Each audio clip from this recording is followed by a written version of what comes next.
Sabe dari Mbak Kareba. Semoga Anda selalu dalam keadaan sehat dan tetap bersemangat. Saatnya Anda menyimak berita Sulawesi Tengah hari ini bersama saya Angil Risma. Sejumlah berita menarik dan aktual telah kami siapkan untuk Anda. Berikut 3 berita utama hari ini.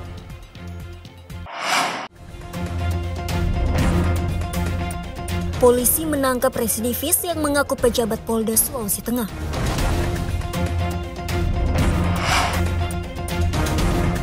Belasan massa berunjuk rasa di kantor DPRD Sulteng meminta perusahaan sawit dievaluasi.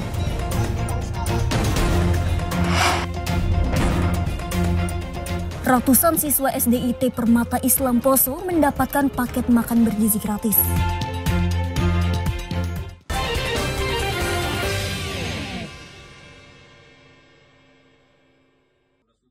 Seorang residivis yang mengaku pejabat Polda Sulawesi Tengah ditangkap tim Direktorat Reserse Cyber Polda Sulawesi Tengah Rabu pagi. Pelaku berinisial SAN, warga Kelurahan Rawanangun, Jakarta ini ditangkap di Ciputat, Tangerang Selatan 29 Januari lalu. Dalam melakukan aksinya, pelaku mengaku sebagai Wakapolda Sulawesi Tengah dan Direktur Reserse Kriminal Khusus Polda Sulawesi Tengah. Pelaku menghubungi beberapa pengusaha dan pimpinan perusahaan, termasuk di Kota Palu, dan meminta sejumlah uang. Ulah pelaku ini kemudian dilaporkan kepada pihak kepolisian. Tim Direktorat Reserse Cyber Polda Sulteng kemudian menyelidiki kasus tersebut hingga berhasil mengungkap pelaku yang ternyata berdomisili di Jalan Pemuda, Jakarta. Polisi melakukan pengintaian hingga membekuk pelaku di sebuah tempat di Ciputat, Tangerang Selatan. Pelaku kemudian diterbangkan ke Palu untuk menjalani proses hukum. Biasanya setelah uang ditransfer oleh korban, pelaku langsung melakukan blokir kontak pengusaha. Di sini korban baru sadar kalau ini merupakan penipuan. Kemudian untuk pelakusan adalah residivis karena modus yang sama pernah dilakukan pelaku dengan mencatut beberapa nama pejabat Polda lain, di antaranya pejabat Polda Jatim, Polda Bali, Polda Kaltim. Ketiga kasus tersebut telah diputus pengadilan. San juga pernah diputus pengadilan karena kasus narkotika. Masyarakat atau pengusaha dihimbau untuk melaporkan di Ditres Cyber Polda Sulawesi Tengah apabila merasa pernah menjadi korban penipuan sebagaimana modus di atas. Setelah diinterogasi polisi, ternyata pelaku sebelumnya pernah melakukan aksi yang sama dengan mencatut pejabat Polda Jawa Timur, Polda Bali, dan Polda Kalimantan Timur. Ketiga kasus tersebut telah diputus pengadilan. Pelaku juga pernah diputus pengadilan karena kasus narkoba. Atas perbuatannya, pelaku SAN saat ini diproses hukum dan dijerat Undang-Undang Nomor 1 Tahun 2024 tentang perubahan kedua atas Undang-Undang Nomor 11 Tahun 2008 tentang informasi dan transaksi elektronik. Syamsuddin Tobone melaporkan dari Palu. Belasan massa yang menamakan diri Koalisi Rakyat Bersatu Sulawesi Tengah berunjuk rasa di depan kantor DPRD Provinsi Sulawesi Tengah Selasa pagi. Mereka menuntut DPRD Sulteng mengevaluasi aktivitas perusahaan sawit yang ada di Sulawesi Tengah. Diduga banyak perusahaan sawit ilegal yang beroperasi. Dalam orasinya, pengunjuk rasa menyampaikan meluasnya perkebunan sawit di Sulawesi Tengah telah menimbulkan konflik dengan masyarakat. Konflik dipicu aksi penyerobotan lahan tanah adat yang mengakibatkan hilangnya sumber mata pencaharian masyarakat. Keberadaan perusahaan sawit tersebut juga mencemari lingkungan. Pengunjuk rasa membeberkan adanya 53 perusahaan perkebunan sawit dengan luasan 411.000 hektar tak memiliki hak guna usaha. Perusahaan-perusahaan tersebut tersebar mulai dari Kabupaten Banggai, Donggala, Poso, Toli-Toli, dan Parigi Motong. Masa aksi mendesak agar pihak DPRD Provinsi Sulawesi Tengah tak tinggal diam dan menindak praktik perusahaan ilegal tersebut. Pantauan kami itu misalnya terdapat beberapa grup besar yang kemudian beroperasi tanpa HGU.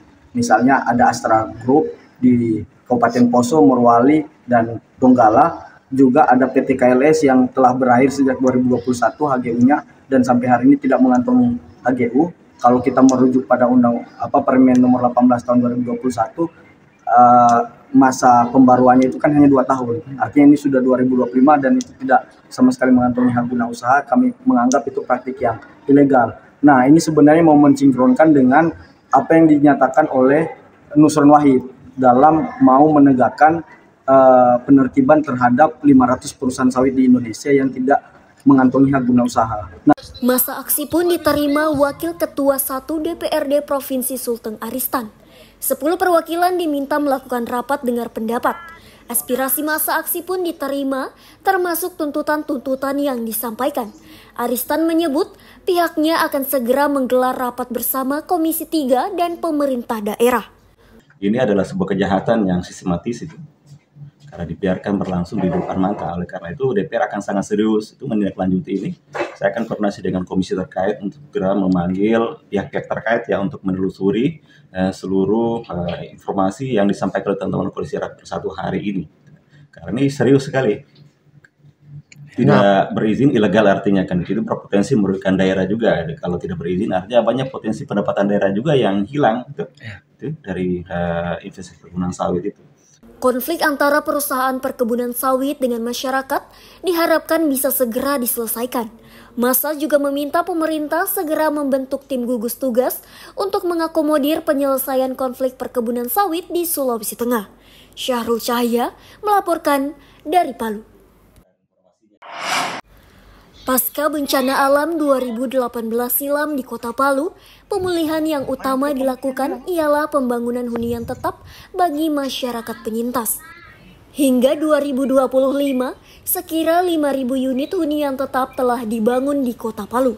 Hunian tetap yang letaknya sekitar 280 meter dari garis pasang surut pantai ini boleh dibilang jadi satu-satunya huntap yang mengusung nilai-nilai kearifan lokal pada arsitektur bangunannya. Bentuknya ialah rumah panggung. Pada kolongnya dibangun dengan tembok beton keliling, sementara lantai 2-nya dibiarkan berdinding kayu. Pembangunan hunian tetap ini rampung pada tahun 2021. Para penyintas secara mandiri bergotong royong membangun dengan didampingi arsitek komunitas Indonesia. Huntap Mamboro ini berisi 10 unit rumah panggung berukuran 10 x 10 meter dan 29 unit rumah tapak berukuran 8 x 8 meter. Inspirasinya justru muncul dari kegelisahan warga yang pada waktu itu tidak ada opsi lain, gitu kan. Ketika pilihannya huntap ada di Tondo, gitu kan, ada di Buddha Suci, ada di Talise, hanya itu. Yang kemudian warga nggak punya solusi. Nah kemudian kita berdiskusi mencari solusi alternatif yang itu bisa menjembatani kepentingan warga yang tidak ingin jauh dari laut sebagai nelayan, sebagai apa yang kegiatan ekonomi terkait. Tetapi juga itu tidak menabrak aturan karena kan ada larangan 100 meter tadi kan yang zona ZRB 4 itu. Zona merah. Nah itu yang kemudian kita diskusikan. Masalahnya adalah tanah. Nah ketika tanahnya harus cari sendiri ya sudah nabung, kemudian cari tanah bareng-bareng, kemudian warga membuat set plan bareng-bareng. Nah ketika kemudian tanah ada kan artinya dana stimulan bisa dikucurkan. Nah ketika dikucurkan kita membuat skema yang sebenarnya skema itu tujuannya untuk membangun kemampuan warga. Pembangunan huntap ini memadukan model tradisional dan konsep panel rumah instan sederhana alias RISA yang biasa dipakai pada huntap pada umumnya. Desain ini menjadi inovasi konstruksi rumah layak huni, tahan gempa, dan menggunakan bahan beton bertulang pada struktur bangunannya. Lokasi huntap ini tak jauh dari pesisir pantai Mamboro. Memang kami sudah berbulan. Sebenarnya ada yang bikin percaya diri kita. Bukan cuma asal saja. Artinya kita berproses ini lama juga, sudah 6 tahun. Saya bukan serta-merta langsung mau jadi ini, jadi kampung. Sudah tinggal? Sudah dari 2021.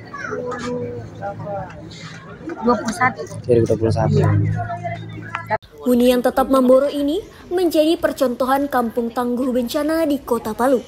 Arkom Indonesia bahkan berhasil meraih penghargaan World Habitat Award Bronze Winner sebagai bangunan rumah kolektif untuk habitat yang lebih baik dari PBB melalui United Nations Human Settlements Program pada 2021 lalu.